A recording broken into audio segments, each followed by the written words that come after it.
ಈ ಸಿನಿಮಾದಲ್ಲಿ ಒಬ್ಬ ವ್ಯಕ್ತಿ ತನ್ನ ಹೆಂಡತಿಯ ಸ್ವಂತ ತಂಗಿಯನ್ನೇ ಬುಟ್ಟಿಗಾಕೊಂಡು ಪ್ರತಿದಿನ ತನ್ನ ಜೊತೆನೆ ಟಪಾಟಪ್ ಮಾಡ್ತಿರ್ತಾನೆ. ಇದನ್ನ ತನ್ನ ಹೆಂಡತಿ ನೋಡಿ ಏನ್ ಮಾಡ್ತಾಳೆ. ಈ ಸಿನಿಮಾದಲ್ಲಿರೋ ಇನ್ವೆಸ್ಟಿಗೇಷನ್ ಮಾತ್ರ ನಿಮ್ಮನ್ನ ಶಾಕ್ ಮಾಡ್ಬಿಡುತ್ತೆ. ಸಾಧ್ಯ ಆದ್ರೆ ಪೂರ್ತಿ ಸಿನಿಮಾ ಮಾತ್ರ ತಪ್ಪದೆ ನೋಡಿ. ಇಲ್ಲವಾದ್ರೆ ಇನ್ನು ಲೇಟ್ ಮಾಡದೆ ಶಾರ್ಟ್ ಅಂಡ್ ಸ್ವೀಟ್ ಆಗಿ ಸಾಲಿ ಮೊಹಬ್ಬತ್ ಅನ್ನೋ ಹಿಂದಿ ಸಿನಿಮಾನ ಎಕ್ಸ್ಪ್ಲನೇಷನ್ ಮಾಡ್ಕೊಳ್ಳೋಣ. ಸಿನಿಮಾ ಶುರುವಾಗ್ತಾ ಕವಿತಾನ ತೋರಿಸ್ತಾರೆ. ಕವಿತಾ ಮನೆಯಲ್ಲಿ ಪಾರ್ಟಿ ನಡೀತಿರುತ್ತೆ. ಅಲ್ಲಿ ಎಲ್ರು ಕವಿತಾ ಗಂಡ ಎಲ್ಲಿ ಅಂತ ನೋಡ್ತಿರುವಾಗ ನಾನ್ ಕರ್ಕೊಂಡ್ ಬರ್ತೀನಿ ಅಂತ ಕವಿತಾ ಮನೆ ಒಳಗೆ ಹೋಗ್ತಾಳೆ. ಅಲ್ಲೇ ತನ್ನ ಗಂಡ ವಿಕ್ಕಿ ಒಬ್ಬ ಮಹಿಳೆ ಜೊತೆ ಟಪಾಟಪ್ ಮಾಡ್ತಿರ್ತಾನೆ. ಇದನ್ನ ತನ್ನ ಕಣ್ಣಾರೆ ನೋಡಿದ ಕವಿತಾನ ಮನಸ್ಸು ಮುರಿದೋಗ್ಬಿಡುತ್ತೆ. ಆಗ ತಾನೇನೂ ಹೇಳ್ದೆ ಅಲ್ಲಿಂದ ಹೋಗ್ಬಿಡ್ತಾಳೆ. ಇನ್ನು ತನ್ನ ಫ್ರೆಂಡ್ಸ್ ಜೊತೆ ತನ್ನ ಬೇಜಾರನ್ನ ಶೇರ್ ಮಾಡ್ಕೊಳ್ತಾ ಕವಿತಾ ತನ್ನ ಪಾಸ್ಟ್ ಸ್ಟೋರಿನ ಹೇಳೋದನ್ನ ಸ್ಟಾರ್ಟ್ ಮಾಡ್ತಾಳೆ. ತಾನೊಬ್ಬ ಹಳ್ಳಿ ಹುಡುಗಿಯಾಗಿರ್ತಾಳೆ. ಮದುವೆ ಆದ ನಂತರ ಗಂಡನ ಮನೆಯಲ್ಲೇ ಜೀವನ ಮಾಡ್ತಿರ್ತಾಳೆ. ಆಕೆಯ ನಿಜವಾದ ಹೆಸರು ಸ್ಮಿತಾ. ಇಲ್ಲೇ ತನ್ನ ಮೊದಲನೇ ಗಂಡನಾದ ಪಂಕಜ್ನ ತೋರಿಸ್ತಾರೆ. ಪಂಕಜ್ ತನ್ನ ಹೆಂಡತಿ ನೋಡಿ ಯಾವಾಗ್ಲೂ ಮುಖ ಸುಡ್ತಿರ್ತಾನೆ. ಆದ್ರೆ ಸ್ಮಿತಾ ಮಾತ್ರ ಏನೂ ಬೇಜಾರ್ ಮಾಡ್ಕೊಳ್ದೆ ಸಂತೋಷವಾಗಿರೋಕ್ ಟ್ರೈ ಮಾಡ್ತಿರ್ತಾಳೆ. ಅದೇ ದಿನ ಸ್ಮಿತಾಗೆ ತನ್ನ ತಂಗಿಯಿಂದ ಕಾಲ್ ಬರುತ್ತೆ. ನನಗೆ ನಿಮ್ಮೂರಲ್ಲೇ ಜಾಬ್ ಸಿಕ್ಕಿದೆ, ಪ್ಲೀಸ್ ನನ್ನ ನಿಮ್ ಮನೇಲಿ ಇರಕ್ಕೆ ಪರ್ಮಿಷನ್ ಕೊಡಿ ಅಂತ ಕೇಳ್ತಾಳೆ. ಆಗ ಸ್ಮಿತಾ ಸಡನ್ ಆಗಿ ಒಪ್ಕೊಂಡ್ ಬಿಡ್ತಾಳೆ. ಇಲ್ಲಿಗೆ ಸೀನ್ ಕಟ್ಟಾಗಿ ರತನ್ ಅನ್ನೋ ಪೊಲೀಸ್ನ ತೋರಿಸ್ತಾರೆ. ಅವನೊಬ್ಬ ನೀಚ ಪೊಲೀಸ್ ಆಗಿರ್ತಾನೆ. ಅವನು ಗಜೇಂದ್ರ ಅನ್ನೋ ಸ್ಮಗ್ಲರ್ ಜೊತೆ ಡೀಲ್ಗಳನ್ನ ಮಾಡ್ತಾ ತನ್ನ ಎಲ್ಲಾ ಕ್ರೈಮ್ಗಳನ್ನ ಮುಚ್ಚಾಕಿ ಲಂಚ ತಗೊಳ್ತಿರ್ತಾನೆ. ಈ ಕಡೆ ಪಂಕಜ್ ಮಾತ್ರ ಒಬ್ಬ ಕೆಲ್ಸಕ್ಕೆ ಬಾರದೇ ಇರೋನಾಗಿರ್ತಾನೆ. ಜೂಜಾಡಿ ಗಜೇಂದ್ರನ ಹತ್ರ ಸಾಲ ಮಾಡಿದಾನೆ ಅಂತ ಹೇಳಿ ಅವನ್ನ ಹಿಡ್ಕೊಂಡ್ ಬರ್ತಾರೆ. ಆಗ ಗಜೇಂದ್ರ ಮರ್ಯಾದೆಯಿಂದ ಕೇಳ್ತಿದ್ದೀನಿ, ನನ್ನ ಹಣ ನನಗ್ ಕೊಟ್ಬಿಡು. ಅದಾಗ್ಲಿಲ್ಲ ಅಂದ್ರೆ ನಿನ್ನ ಹೆಂಡತಿ ಮನೆ ನನಗ್ ಬರ್ದ್ಕೊಡು. ಇವೆರಡೂ ಆಗಿಲ್ಲ ಅಂದ್ರೆ ನಿನ್ನನ್ನೇ ನಾನು ಕೊಂದಾಗ್ ಬಿಡ್ತೀನಿ ಅಂತ ಹೇಳ್ಬಿಡ್ತಾನೆ. ಆಗ ಪಂಕಜ್ ಸಿಟ್ಟಿಂದ ಮನೆಗ್ ಬಂದು ಸ್ಮಿತಾನ ಕೇಳ್ಬಿಡ್ತಾನೆ. ಆದ್ರೆ ಸ್ಮಿತಾ ಮಾತ್ರ ನಾನೇ ಈ ಮನೆನ ನಡೆಸ್ತಿದ್ದೀನಿ, ಅಂಥದ್ರಲ್ಲಿ ನಿನಗ್ ನಮ್ಮ ಮನೆ ಕೇಳಕ್ಕೆ ನಾಚಿಕೆ ಆಗೋದಿಲ್ವಾ? ನಿನಗ್ ಸಾಧ್ಯ ಆದ್ರೆ ನೀನೇ ದುಡಿದು ತೀರಿಸು ಅಂತ ಹೇಳ್ಬಿಡ್ತಾಳೆ. ಇನ್ನು ಅದೇ ರಾತ್ರಿ ಸ್ಮಿತಾ ತಂಗಿ ಬಂದಿದ್ದಾಳೆ ಅಂತೇಳಿ ಪಂಕಜ್ ಕರ್ಕೊಂಬರಕ್ ಹೋಗಿರ್ತಾನೆ. ಇನ್ನು ರೈಲ್ವೆ ಸ್ಟೇಷನ್ ಅಲ್ಲಿ ಶಾಲಿನಿನ ನೋಡ್ತಿದ್ದಂಗೆ ಪಂಕಜ್ಗೆ ಮನ್ಸಲ್ಲಿ ಲಡ್ಡು ಬಿದ್ದಂಗಾಗುತ್ತೆ. ಇನ್ನು ತನ್ನ ಮನೆ ಕರ್ಕೊಂಡ್ ಬರ್ತಾನೆ. ಇನ್ನು ಎಲ್ರೂ ಊಟ ಮಾಡ್ತಿರುವಾಗ ಪಂಕಜ್ ಮಾತ್ರ ಶಾಲಿನಿನೇ ನೋಡ್ತಿರ್ತಾನೆ. ಇನ್ನು ಮರುದಿನ ಶಾಲಿನಿ ದಾರಿಲಿ ಹೋಗ್ತಿರುವಾಗ ರತನ್ ತನ್ನ ನೋಡಿ ಫ್ಲಾಟ್ ಆಗ್ಬಿಡ್ತಾನೆ. ಇನ್ನು ತನ್ನನ್ನ ಬೈಕಲ್ಲೇ ಕೂರಿಸ್ಕೊಂಡು ಮನೆಗೆ ಡ್ರಾಪ್ ಮಾಡ್ತಾನೆ. ಮರುದಿನ ಪಂಕಜ್ ಶಾಲಿನಿನ ಡ್ರಾಪ್ ಮಾಡಕ್ ಹೋದಾಗ ದಾರಿಲಿ ತಿನ್ಸಕ್ ಅಂತ ಹೇಳಿ ಹೋಟೆಲ್ಗೆ ಕರ್ಕೊಂಡು ಹೋಗ್ತಾನೆ. ಅಲ್ಲಿ ಶಾಲಿನಿ ಸುಡೋದ್ನ ತಿಂದಾಗ ಪಂಕಜೇ ತನ್ನ ಬಾಯಿಗೆ ಊದಿ ಕೂಲ್ ಮಾಡ್ತಾನೆ. ಹೀಗೆ ದಿನಾಲು ಶಾಲಿನಿ ರತನ್ ಗಾಡಿಲೇ ಮನೆಗ್ ಬರ್ತಿರ್ತಾಳೆ. ಪಂಕಜ್ ಗಾಡಿಲೇ ಆಫೀಸ್ಗೆ ಹೋಗ್ತಿರ್ತಾಳೆ. ಇಬ್ಬರಿಗೂ ಶಾಲಿನಿ ಹತ್ರ ಆಗ್ತಿರ್ತಾಳೆ. ದಿನ ಕಳಿತಾ ಕಳಿತಾ ಪಂಕಜ್ ಶಾಲಿನಿಗೆ ಬಹಳ ಹತ್ರ ಆಗಿ ಒಂದಿನ ಹೋಟೆಲ್ಗೆ ಹೋಗಿ ಇಬ್ರು ಅಲ್ಲೇ ಟಪಾಟಪ್ ಮಾಡ್ಬಿಡ್ತಾರೆ. ಇನ್ನು ದಿನಾಲೂ ಹೊರಗ್ ತಿರುಗ್ತಿರ್ತಾರೆ, ಶಾಪಿಂಗ್ಗಳನ್ನ ಕೂಡ ಮಾಡ್ತಿರ್ತಾರೆ. ಆದ್ರೆ ಒಂದಿನ ಇಬ್ರು ಮನೆಗೆ ಬಂದು ಅಲ್ಲೇ ಟಪಾಟಪ್ ಮಾಡ್ಬಿಡ್ತಿರ್ತಾರೆ. ಈ ಕಡೆ ಸ್ಮಿತಾ ಪ್ರತಿ ದಿನದಂತೆ ಆಫೀಸಿಂದ ಮನೆಗ್ ಬರ್ತಾಳೆ. ಸೌಂಡ್ಗಳನ್ನ ಕೇಳಿ ಒಳಗ್ ಬಂದು ನೋಡಿದಾಗ ಇಬ್ರು ಜೋರಾಗಿ ಟಪಾಟಪ್ ಮಾಡ್ತಿರ್ತಾರೆ.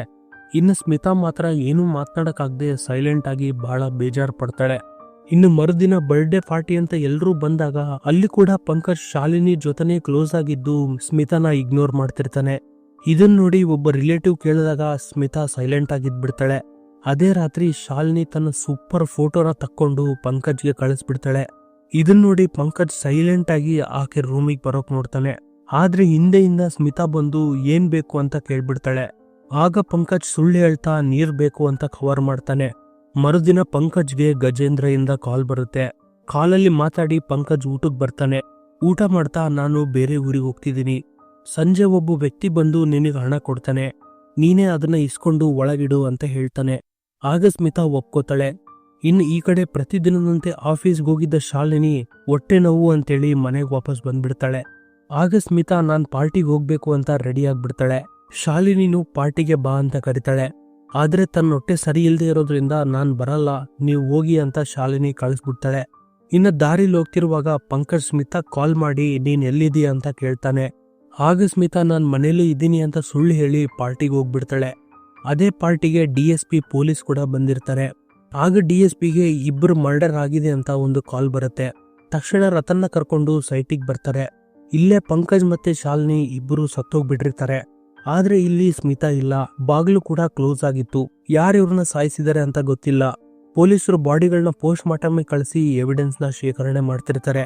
ಇದನ್ನ ಫಸ್ಟ್ ಕಳ್ತನ ಅನ್ಕೊಂಡು ರತನ್ ಎವಿಡೆನ್ಸ್ ನೋಡ್ತಿರುವಾಗ ಒಂದು ಜುಮ್ಕಿ ನೋಡ್ತಾನೆ. ಆದ್ರೆ DSP ಮಾತ್ರ ತನ್ನ ಕೆಲ್ಸನ ರತನ್ಗೊಪ್ಸಿ ಲೀವ್ ಹಾಕೊಂಡು ಊರಿಂದ ಹೊರಗೋಗ್ಬಿಡ್ತಾನೆ. ಇನ್ನು ರತನ್ದೇ ರಾಜ್ಯ ಆಗ್ಬಿಡುತ್ತೆ. ಮೊದ್ಲು ಆ ಏರಿಯಾ ಡಾನ್ ಆದಂತ ಗಜೇಂದ್ರನ ಮೀಟ್ ಆಗ್ತಾನೆ. ಅಲ್ಲಿ ಗಜೇಂದ್ರ ನನ್ ಮಗ ನನ್ ಹಣ ತಗೊಂಡು ಕೊಡ್ತಾನೆ ಇಲ್ಲ, ಅದಕ್ಕೆ ನಾನೇ ಕೊಲ್ಸಿದ್ದೀನಿ ಅಂತ ಹೇಳ್ಬಿಡ್ತಾನೆ. ಆದ್ರೆ ಇಲ್ಲೊಂದು ಸಣ್ಣ ತಪ್ಪಾಗಿದೆ. ನಮ್ಮ ಹುಡುಗರಿಗೆ ಸ್ಮಿತಾನ ಸಾಯಿಸು ಅಂದ್ರೆ ಅವರು ಶಾಲಿನಿನ ಸಾಯಿಸಿದರೆ. ಇದು ಒಳ್ಳೇದೇ ಆಯ್ತು. ನೀನೇ ಅವ್ರ ಮನೆಗೆ ಹೋಗಿ ಸ್ಮಿತಾನ ಮನವೊಲಿಸಿ ಡಾಕ್ಯುಮೆಂಟ್ಗಳನ್ನ ನನ್ನ ಹೆಸರಿಗೆ ಬರ್ಸ್ಕೊಂಬಂದ್ಬಿಡು. ಈ ತರ ಮಾಡಿದ್ರೆ ನಿನಗೆ ಒಳ್ಳೆ ಕ್ಯಾಶೆ ಕೊಡ್ತೀನಿ ಅಂತ ಹೇಳ್ಬಿಡ್ತಾನೆ. ಇನ್ನು ರತನ್ ಮಾತ್ರ ಒಳಗೊಳಗೆ ಕೇಸ್ ದಾರಿ ತಪ್ಪಿಸಿ ಕ್ಲೋಸ್ ಮಾಡ್ಬಿಡ್ತಾನೆ. ಇನ್ನು ಮರುದಿನ ರತನ್ ಸ್ಮಿತಾನ ಮೀಟ್ ಆಗಿ, ನೋಡು ನೀನ್ ಜೀವಂತವಾಗಿರ್ಬೇಕು ಅಂದ್ರೆ ಆ ಸೈಟ್ ಗಜೇಂದ್ರನ ಹೆಸರ ಮೇಲೆ ಬರ್ದ್ಕೊಟ್ಬಿಡು, ಇಲ್ಲಾಂದ್ರೆ ಅವ್ರು ನಿನ್ನ ಸುಮ್ನೆ ಬಿಡಲ್ಲ ಅಂತ ಹೇಳ್ಬಿಡ್ತಾನೆ. ಆದ್ರೆ ಸ್ಮಿತಾ ಮಾತ್ರ ಭಯ ಪಡದೆ ನಾನ್ ಕೊಡಲ್ಲ ಅಂತ ಹೇಳಿ ರತನ್ನ ಕಳಿಸ್ಬಿಡ್ತಾಳೆ. ಇನ್ನು ಮರುದಿನ ರತನ್ಗೆ ಸ್ಮಿತಾನ ಒಂದು ಫಂಕ್ಷನ್ಗಳ ಫೋಟೋ ಸಿಗ್ತವೆ.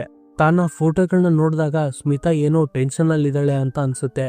ತನ್ನ ಈ ಡೌಟ್ನ ಆ ಫಂಕ್ಷನ್ಗೆ ಬಂದ ಗೆಸ್ಟ್ಗಳನ್ನೆಲ್ಲ ಕೇಳಿ ಕನ್ಫರ್ಮ್ ಮಾಡಿ ವಾಪಸ್ ಮತ್ತೆ ತನ್ನ ಮನೆಗೆ ಹೋಗ್ತಾನೆ. ಇನ್ನು ಮನೆಗೆ ಹೋಗ್ತಿದ್ದಂಗೆ, ನಿನ್ನಂತ ಬುದ್ಧಿವಂತ ಮಹಿಳೆನ ನಾನು ಎಲ್ಲೂ ನೋಡಿಲ್ಲ. ನನಗೆ ಈ ಎಲ್ಲ ಸ್ಟೋರಿ ನೋಡಿ, ಎವಿಡೆನ್ಸ್ನ ನೋಡಿ ಒಂದು ಥಿಯರಿ ತಲೆಗೆ ಬರ್ತಿದೆ. ನನ್ನ ಪ್ರಕಾರ ಮರ್ಡರ್ ನಡೆದ ಹಿಂದಿನ ದಿನ ನೀನು ಪಂಕಜ್ ಮತ್ತೆ ಶಾಲಿನಿ ಫೋನ್ಗಳನ್ನ ಬ್ಲಾಕ್ ಮಾಡಿ ಅವರಿಬ್ರು ಒಬ್ರನ್ನೊಬ್ರು ಮಾತಾಡ್ಕೊಳ್ದಂಗೆ ತಡೆದಿ. ಇನ್ನು ಮರುದಿನ ಬೆಳಿಗ್ಗೆ ಸಪರೇಟ್ ಆಗಿ ಶಾಲಿನಿಗೆ ಅಂತ ಅಡಿಗೆ ಮಾಡಿ ಅದರಲ್ಲಿ ಏನೋ ಮಿಕ್ಸ್ ಮಾಡಿದ್ಯಾ, ಆದ್ರಿಂದ ಶಾಲಿನಿಗೆ ಫುಡ್ ಪಾಯ್ಸನಿಂಗ್ ಆಗಿರ್ಬೋದು. ಪೋಸ್ಟ್ ಮಾರ್ಟಮ್ ರಿಪೋರ್ಟ್ ಅಲ್ಲೂ ಶಾಲಿನಿಗೆ ಹೊಟ್ಟೆಲ್ ಏನೋ ಇದೆ ಅಂತ ಬರ್ದಿರುತ್ತೆ. ಇನ್ನು ಅದರಿಂದ ಆಫೀಸ್ಗೆ ಹೋಗಿ ಶಾಲಿನಿ ಅನಾರೋಗ್ಯದಿಂದ ಮನೆಗೆ ಬಂದಿರ್ತಾಳೆ. ಇನ್ನು ಶಾಲಿನಿನ ಮನೆಯಲ್ಲೇ ಬಿಟ್ಟು ನೀನ್ ಪಾರ್ಟಿಗೆ ಹೋಗ್ಬಿಟ್ಟಿ. ಅಲ್ಲಿಂದ ವಾಪಸ್ ಬರೋಷ್ಟೊತ್ತಿಗೆ ಶಾಲಿನಿ ಸತ್ತಿದ್ನ ನೋಡಿ ನೀನು ಫುಲ್ ಟೆನ್ಷನ್ ಆಗ್ಬಿಡ್ತೀಯ. ಅದೇ ಟೈಮ್ಗೆ ಪಂಕಜ್ ಕೂಡ ಮನೆಗೆ ಬಂದ್ಬಿಡ್ತಾನೆ. ಇನ್ನು ಮನೆಗೆ ಬಂದ ಪಂಕಜ್ ಆ ಸೀನ್ ನೋಡಿ ಶಾಕ್ ಆಗಿ ಹಾರ್ಟ್ ಅಟ್ಯಾಕ್ ಆಗ್ಬಿಡುತ್ತೆ. ಇದೇ ಪೋಸ್ಟ್ ಮಾರ್ಟಮ್ ರಿಪೋರ್ಟ್ ಅಲ್ಲೂ ಕೂಡ ಇದೆ. ಅದೇ ಟೈಮ್ಗೆ ನೀನೊಂದು ತಲೆ ಹೊಡೆದು ಮೊಬೈಲಲ್ಲಿ ಇಬ್ಬರನ್ನ ಅನ್ಬ್ಲಾಕ್ ಮಾಡಿ ಫಿಂಗರ್ ಪ್ರಿಂಟ್ಗಳನ್ನ ನೀನೇ ಒರೆಸಿ ನೀಟಾಗಿ ವಾಪಸ್ ಪಾರ್ಟಿಗೆ ಬಂದ್ಬಿಡ್ತೀಯ. ನನಗಿದೆಲ್ಲ ಹೇಗ್ ಗೊತ್ತಾಯ್ತು ಅಂತ ಹೇಳಲಾ? ಒಂದು ಸಂಜೆ ನಡೆದ ಪಾರ್ಟಿಲಿ ಎಲ್ಲರೂ ಒಂದೇ ಬಟ್ಟೆಲಿ ಇರ್ತಾರೆ, ಆದ್ರೆ ನೀನ್ ಮಾತ್ರ ಬೇರೆ ಬೇರೆ ಸೀರೆ ಉಟ್ಕೊಂಡಿರ್ತೀಯ. ಅದ್ ಹೇಗೆ ಅಂದ್ರೆ, ನೀನ್ ಎಲ್ಲಾ ಮರ್ಡರ್ ಕೆಲಸ ಆದ್ಮೇಲೆ ನಿನ್ನ ರಕ್ತದ ಸೀರೆನ ಕ್ಲೀನ್ ಮಾಡಿ ಬೇರೆ ಸೀರೆ ಹಾಕೊಂಡು ಆ ಪಾರ್ಟಿಗೆ ಮತ್ತೆ ವಾಪಸ್ ಬಂದಿದೀಯಾ. ಆದ್ರೆ ನೀನ್ ಕೋರ್ಟಲ್ಲಿ ಆ ಫೋಟೋ ಎಡಿಟ್ ಮಾಡಿದ್ದಾರೆ ಅಂತ ಹೇಳ್ಬೋದು, ಆದ್ರೆ ಮೊಬೈಲ್ ಲೊಕೇಶನ್ GPS ಎಲ್ಲ ನಿಜ ಹೇಳ್ಬಿಡುತ್ತೆ ಅಂತ ಹೇಳ್ಬಿಡ್ತಾನೆ. ಇದನ್ನೆಲ್ಲ ಕೇಳಿ ಸ್ಮಿತಾಗೆ ಫ್ಯೂಸ್ ಔಟ್ ಆಗ್ಬಿಡುತ್ತೆ. ಇನ್ನು ಸಡನ್ ಆಗಿ ಆಸ್ತಿ ಗಜೇಂದ್ರನ ಹೆಸರಿಗೆ ಬರೆದು ಕೊಡೋಕೆ ಒಪ್ಕೊಂಡ್ಬಿಡ್ತಾಳೆ. ಇನ್ನು ಮರುದಿನ ಎಲ್ಲ ಪೇಪರ್ಗಳನ್ನ ಸೈನ್ ಮಾಡಿ ಒಂದು ಟೇಬಲ್ ಮೇಲೆ ಇಟ್ಟಿರ್ತಾಳೆ. ಇನ್ನು ರತನ್ ಗಜೇಂದ್ರನಿಂದ ಸೈಟ್ಗೆ ಕೊಡೋ ಬಾಕಿ ಹಣ ತಗೊಂಡ್ ಬರ್ತಾನೆ. ಆಗ ಸ್ಮಿತಾ ರತನ್ಗೆ ಟೀ ಆಫರ್ ಮಾಡ್ತಾಳೆ. ಆದ್ರೆ ರತನ್ ಮಾತ್ರ ನನಗ್ ನಿನ್ ಬುದ್ಧಿ ಗೊತ್ತು, ನನಗ್ ಜಸ್ಟ್ ಪೇಪರ್ಸ್ ಕೊಡು, ನಾನು ಇಲ್ಲಿಂದ ಹೋಗ್ಬಿಡ್ತೀನಿ ಅಂತ ಹೇಳ್ತಾನೆ. ಆಗ ಸ್ಮಿತಾ ನಾನೆಲ್ಲ ಸೈನ್ ಮಾಡಿ ಇಟ್ಟಿದ್ದೀನಿ, ಅಲ್ಲಿದಾವೆ ತಗೋ ಅಂತ ಕೈ ತೋರಿಸ್ತಾಳೆ. ಇನ್ನು ಆ ಡಾಕ್ಯುಮೆಂಟ್ಗಳನ್ನ ಕೈಗೆ ತಗೊಂಡು ಎಲ್ಲಾ ಪೇಪರ್ಗಳನ್ನ ನೋಡ್ತಾ ಆ ಪೇಪರ್ ಮುಟ್ಟಿದ ಕೈಯಿಂದಲೇ ತನ್ನ ಬಾಯಿಗೂ ಕೂಡ ಟಚ್ ಮಾಡ್ಬಿಡ್ತಾನೆ. ಅದೇ ಕ್ಷಣಕ್ಕೆ ರತನ್ಗೆ ಪ್ಯಾರಲಿಸಿಸ್ ಹೊಡೆದ್ಬಿಡುತ್ತೆ. ಅಲ್ಲಿ ಏನಾಗಿರುತ್ತೆ ಅಂದ್ರೆ, ಸ್ಮಿತಾ ತಾನು ಸೈನ್ ಮಾಡಿದ ಪೇಪರ್ಗಳ ಮೇಲೆ ವಿಷ ಹಚ್ಚಿರ್ತಾಳೆ. ಅದನ್ನೇ ಟಚ್ ಮಾಡಿ ಬಾಯಲ್ಲಿ ಇಟ್ಕೊಂಡ ರತನ್ಗೆ ಸಡನ್ ಆಗಿ ಪ್ಯಾರಲಿಸಿಸ್ ಹೊಡೆದ್ಬಿಡುತ್ತೆ. ಪ್ಯಾರಲಿಸಿಸ್ ಹೊಡೆದ್ರು ಕೂಡ ಅವನಿಗೆಲ್ಲ ನೆನ್ಪಿರುತ್ತೆ, ಆದ್ರೆ ಮಾತಾಡಕ್ ಬರ್ತಿರಲ್ಲ, ತನ್ನ ಬಾಡಿ ಕೂಡ ಮೂವ್ ಆಗ್ತಿರಲ್ಲ. ಇದರಿಂದ ಒಂದ್ ಚೀಲದಲ್ಲಿ ತನ್ನ ಬಾಡಿ ಕೂಡಾಕಿ ತನ್ನನ್ನ ನದಿಗೆ ಬಿಸಾಕಿಸ್ಬಿಡ್ತಾಳೆ. ಈಗ ಸೀನ್ ಪ್ರೆಸೆಂಟ್ಗೆ ಬರುತ್ತೆ. ಇಲ್ಲೇ ಸ್ಮಿತಾ ಕವಿತಾ ಆಗಿ ಹೆಸರು ಬದಲಿಸಿರ್ತಾಳೆ. ಆ ಸೈಟ್ ಮಾರಿ ಹಣ ತಗೊಂಡು ಬೇರೆ ಊರಲ್ಲಿ ಸೆಟ್ಲ್ ಆಗಿ ಒಬ್ಬ ರಿಚ್ ವ್ಯಕ್ತಿ ಆದಂತ ವಿಕ್ಕಿನ ಮದುವೆ ಆಗಿರ್ತಾಳೆ. ಆದ್ರೆ ಈ ವಿಕ್ಕಿ ಕೂಡ ಅದೇ ರೀತಿ ಬಿಹೇವ್ ಮಾಡ್ತಿರ್ತಾನೆ. ಇಲ್ಲೇ ಸಿನಿಮಾದಲ್ಲಿ ಮತ್ತೊಂದು ಟ್ವಿಸ್ಟ್ ತೋರಿಸ್ತಾರೆ. ರತನ್ ನಿಜವಾಗ್ಲೂ ಮತ್ತೆ ಬದುಕ್ ಬರ್ತಾನೆ. ತನ್ನ ಡ್ರಾಯಿಂಗ್ ಮುಖಾಂತರ ವಾಪಸ್ ಬಂದ DSPಗೆ ನಿಜ ಹೇಳಕ್ ಟ್ರೈ ಮಾಡ್ತಿರ್ತಾನೆ. ಆದ್ರೆ DSPಗೆ ಅರ್ಥನೇ ಆಗಲ್ಲ. ಇನ್ನು ಇದೇ ಸೀನಿಂದ ಈ ಸಿನಿಮಾ ಕೊನೆಯಾಗುತ್ತೆ. ಗೈಸ್, ನಿಮಗೆ ಈ ಸಿನಿಮಾ ಹೇಗನ್ನಿಸ್ತು? ನಿಮ್ಮ ಅಭಿಪ್ರಾಯಗಳನ್ನ ಕಮೆಂಟ್ ಸೆಕ್ಷನ್ ಅಲ್ಲಿ ತಿಳಿಸಿ. Thank you for watching.